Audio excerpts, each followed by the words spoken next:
আসসালামু আলাইকুম, ফারুক টেকনিক্যাল টিপসে আপনাকে স্বাগতম। আপনারা দেখছেন Microsoft Excel basic to advance, অর্থাৎ মাইক্রোসফট এক্সেল সম্পর্কে একদম কিছুই যারা জানেন না তাদের থেকে শুরু করে অ্যাডভান্স লেভেল পর্যন্ত আমরা মাইক্রোসফট এক্সেলের কোর্সটি শুরু করেছি। তো ইতিমধ্যে এই কোর্সের 19টি পর্ব শেষ হয়েছে, আজকে 20তম পর্ব।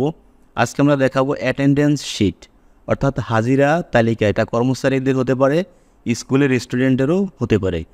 এখানে যেই ছকটি সাজানো আছে, এই ছকটি সাজানোর মধ্যে কিন্তু কোনো কেরামতি বা অন্য কোনো গোপনীয়তা নেই। এখানে শুধুমাত্র টাইপ করা হাতে।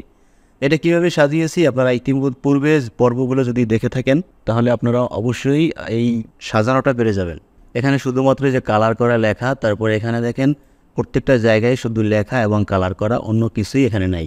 আর এখানে যে তারিখটি অটোমেটিক কীভাবে দিতে হয়, 1 তারিখ লিখে এইখানে মাউস পয়েন্টার রাখবেন, যখন কালো হয়ে যাবে তখন যে পর্যন্ত আপনি নেবেন সেই পর্যন্ত টেনে নিয়ে ছেড়ে দিলেই আপনার ওই তারিখগুলো কিন্তু হয়ে যাবে। তো এগুলো আমি প্রত্যেকটা সিস্টেমেই বা প্রত্যেকটা শর্টকাটেই কিন্তু আমি ইতিমধ্যে শিখিয়েছি। আপনারা সেখান থেকে দেখে তারপরে এই পর্বটা দেখলে সবচেয়ে ভালো হয়। পিছনে পর্বগুলো যারা দেখেননি তারা এই ভিডিও ডিসক্রিপশন বক্সে লিঙ্ক দেওয়া থাকবে, সেখান থেকে দেখতে পারেন, অথবা এই ভিডিওর এন্ড স্ক্রিনে আপনাদের লিঙ্ক দেওয়া থাকবে, সেখান থেকেও প্রত্যেকটি পর্ব আপনারা দেখতে পারবেন। তো দেখেন এখানে পি ইকুয়াল টু প্রেজেন্ট, অর্থাৎ পি সংকেত দ্বারা আমরা প্রেজেন্ট বুঝাবো, এ দ্বারা অ্যাবসেন্ট, এল দ্বারা লিভ অর্থাৎ ছুটি, এবং এইচডি দ্বারা হাফ ডে অর্ধেক যারা দিনে কাজ করবে। তো এখানে দেখেন অফ লেখা আছে, অর্থাৎ সাপ্তাহিক ছুটি অফ।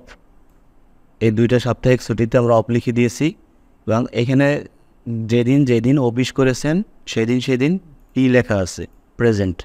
আর অ্যাবসেন্ট সেদিন এ লেখা আছে, এবং যেদিন এইচডি আছে, যেদিন হাফ ডে সেদিন এইচডি রয়েছে। তো এখানে এখন আমরা এখান থেকে বের করব টোটাল ডে, অর্থাৎ টোটাল কত দিন এখানে আছে, টোটাল বন্ধ সহ আমরা এখানে বের করে দিব। অর্থাৎ এখানে কিন্তু 1 থেকে 13 দিন এটা আছে, এটা আমরা এখানে বের করব। তারপর এখান থেকে বের করব কতদিন অ্যাবসেন্ট আছে, তারপরে বের করব কতদিন ছুটি নিয়ে আছে লিভ, তারপরে বের করব কতদিন হাফ ডে রয়েছে, এরপরে বের করব টোটাল প্রেজেন্ট কত। এই কয়টা আমরা, এই যে 5টা জিনিস আমরা এখান থেকে আপনাদেরকে বের করে দেখাবো। এগুলো কিন্তু সব হাতে টাইপ করা, পিএইচডি এরকম লেখা, আর কিছুই না। দেখেন এখানে কতগুলো নাম রয়েছে, আমাদের স্টুডেন্ট হোক বা কর্মচারী। আর এখানে আপনাদের যে অফ, তারপরে এগুলো তো বলেছি। এখন আমরা টোটাল ডে কীভাবে বের করব দেখেন। আমরা এখান থেকে একটা ফর্মুলা বা ফাংশন ইউজ করব।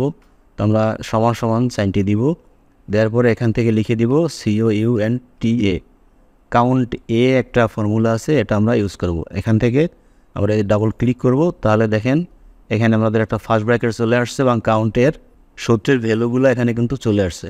এখন আমাদের যেই রোর মধ্যে, অর্থাৎ যার নামটা বের করব, প্রথম যেহেতু এই নামটা বের করব, এজন্য এই শুরু থেকে এ পর্যন্ত একবার এরকম চেপে মাউস পয়েন্টার ধরে তারপরে সিলেক্ট করে দিব। সিলেক্ট করে যখন এন্টার দিব তখনই দেখেন আমাদের এখানে কিন্তু এই যে টোটাল ডে 13 এখানে কিন্তু বেরিয়ে গেছে। তো এখানে যতদিন থাকতো, 30 দিন থাকলো, এখানে কিন্তু 30 বের হয়ে যেত। এখন আমাদের এই যে পরেরগুলো কীভাবে বের করব, একদম ইজি। এখানে মাউস পয়েন্টার নেবেন, যখন কালো হয়ে যাবে তখন ডাবল ক্লিক করলেই একবারে শেষ পর্যন্ত চলে যাবে, অর্থাৎ টোটাল ডে সবার জন্যই 13 দিন। এখন দেখব যে কে কতদিন অ্যাবসেন্ট রয়েছে, এখান থেকে আমরা বের করব। তো এটা দেখার জন্য আমরা আবার ইকুয়ালস টু সাইন দিব, দেওয়ার পরে লিখে দিব COUN, এখানে লিখব কাউন্ট ইফ। এই যে দেখেন কাউন্ট ইফ একটি ফাংশন আছে, এটাতে আমরা ডাবল ক্লিক করে দিব। দেওয়ার পরে আমাদের যেই ক্রাইটেরিয়ার ঘরগুলো আছে এগুলো সব এরকম সিলেক্ট করে দিব। টোটাল এই যে প্রত্যেকটা ক্ষেত্রেই এই 1 থেকে 13 তারিখ পর্যন্ত সিলেক্ট করে দিতে হবে। দেওয়ার পরে একটা কমা দিব, তারপরে ইনভাইটেড কমা দিব, এরপরে লিখে দেবে এ, যেহেতু আমরা অ্যাবসেন্ট বের করব।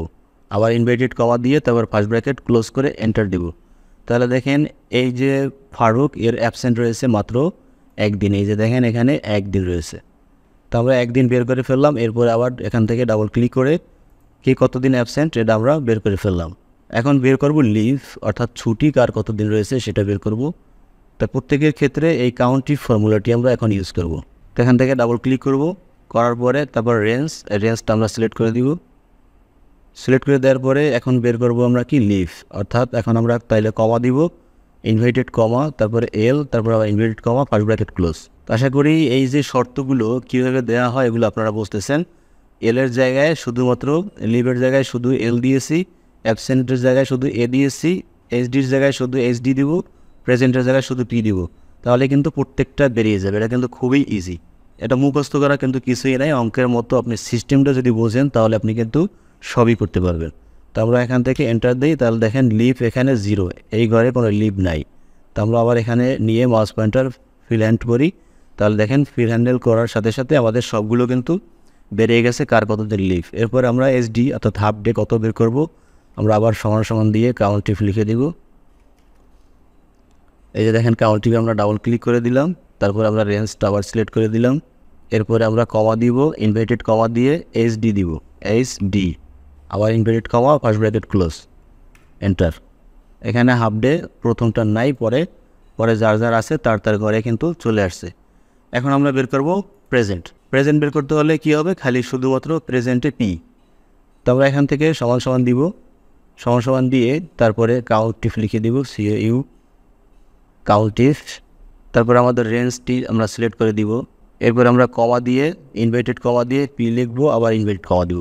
এখন আমরা যে প্রেজেন্ট শুধু বের করব, এই প্রেজেন্টের সাথে সাথে আমাদের কিন্তু যে টোটাল ডের পরে টোটালে যে অ্যাবসেন্ট লিভ এইচডি কার কত আছে এগুলো কিন্তু বাদ হয়ে যাবে। তো এখান থেকে এবং এই যে ছুটি যে ছিল অর্থাৎ যে অফ ডে, এই অফ ডে কিন্তু এর হাজিরার সাথে কাউন্ট হবে, কারণ 13 দিনের সে ছুটি নিয়েছে একদিন, তাহলে তার কর্ম 12 দিন হওয়া উচিত।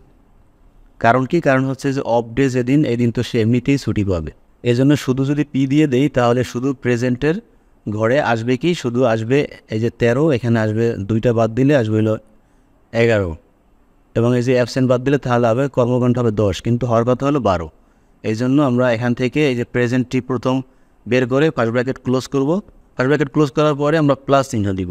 প্লাস চিহ্ন কেন দিব, যে এই প্রেজেন্টের সাথেই অফ ডে 2টা আমাদের যোগ করবো, এই জন্য প্লাস চিহ্ন দিয়ে আমরা আবার কাউন্ট ইফ লিখে দিব।